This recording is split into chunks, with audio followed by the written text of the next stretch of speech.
क्या एक नकली तस्वीर किसी की पूरी जिंदगी बर्बाद कर सकती है या फिर सच्चाई की ताकत हर झूठ को हरा सकती है? दोस्तों, आज की कहानी एक ऐसी जंग की है जहां प्यार, विश्वास और धोखे का खेल अपने चरम पर पहुंच चुका है।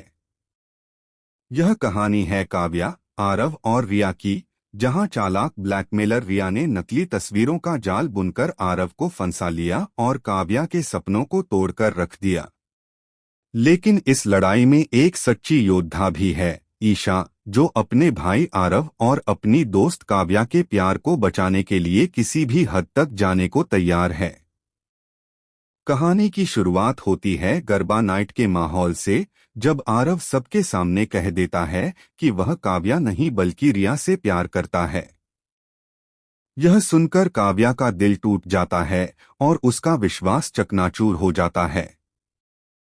काव्या का भाई सूरज गुस्से से आग बबूला होकर आरव को धमकाता है कि अगर उसने उसकी बहन की जिंदगी बर्बाद की तो वह उसे बख्शेगा नहीं। वहीं दूसरी ओर ईशा को यकीन होता है कि यहाँ कोई गहरी साजिश है, क्योंकि वह जानती है कि उसके भाई का दिल सिर्फ काव्या के लिए धड़कता है। ईशा को शक होता है कि रिया किसी तरह आरव को ब्लैकमेल कर रही है। वह अपनी भाभी आदित्य भाभी के साथ मिलकर रिया का फोन हथियाने का प्लान बनाती है। जब परिवार गरबा नाइट की तैयारियों में व्यस्त होता है, तभी दोनों मिलकर रिया का फोन चुरा लेते हैं। लेकिन मुश्किल तब आती है जब फोन पासवर्ड से लॉक होता है और रिया अपने फोन को ट्रैक करने लगती है। आखिरकार ईशा हिम्मत नहीं हारती और फोन अनलॉक करने में कामयाब हो जाती है। उसमें उसे वे अश्लील तस्वीरें मिलती हैं जिनसे रिया आरव को ब्लैकमेल कर रही थी। ईशा अपनी टेक्नोलॉजी एक्सपर्ट सहेली की मदद लेती है और सच्चाई सामने आती है कि ये तस्वीरें असली नहीं बल्कि एआई से बनाई गई हैं। यह खुलासा ईशा के लिए सबसे बड़ा हथियार साबित होता है। वह तुरंत आरव को बुलाकर सब कुछ बताती है। आरव सच स्वीकार करता है कि रिया उसे धमका रही थी कि अगर उसने उसकी बात नहीं मानी तो वह तस्वीरें वायरल कर देगी और उसके खिलाफ केस करेगी। मजबूरी में ही उसने काव्या से झूठ बोला था।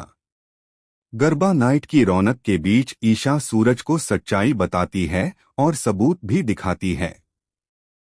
सूरज यह सब जानकर दंग रह जाता है और तय करता है कि अब रिया का खेल खत्म होगा। नाच गाने के बीच ही ईशा माइक पकड़ती है और सबके सामने रिया की करतूतों का पर्दाफाश कर देती है। नकली तस्वीरें, धमकियों की रिकॉर्डिंग, सब सच्चाई परिवार के सामने आ जाती है। दादी माँ और बाबूसा रिया की चाल देखकर हैरान रह जाते हैं। रिया सफाई देने की कोशिश करती है, लेकिन कोई उसकी बात नहीं मानता। सूरज गुस्से में उसे आखिरी चेतावनी देता है कि अब वह उसके परिवार से दूर ही रहे। इस खुलासे के बाद काव्या की जिंदगी को नया मोड़ मिल जाता है। आरव उससे माफी मांगता है और अपने सच्चे प्यार का इजहार करता है। सूरज भी ईशा की हिम्मत की तारीफ करता है और वादा करता है कि अब वह काव्या और आरव की शादी में कोई रुकावट नहीं आने देगा। लेकिन सवाल यह है कि क्या रिया इतनी आसानी से हार मानेगी या कोई नई चाल चलेगी? और क्या ईशा और आदित्य की नजदीकियां सूरज को और जलन देंगी?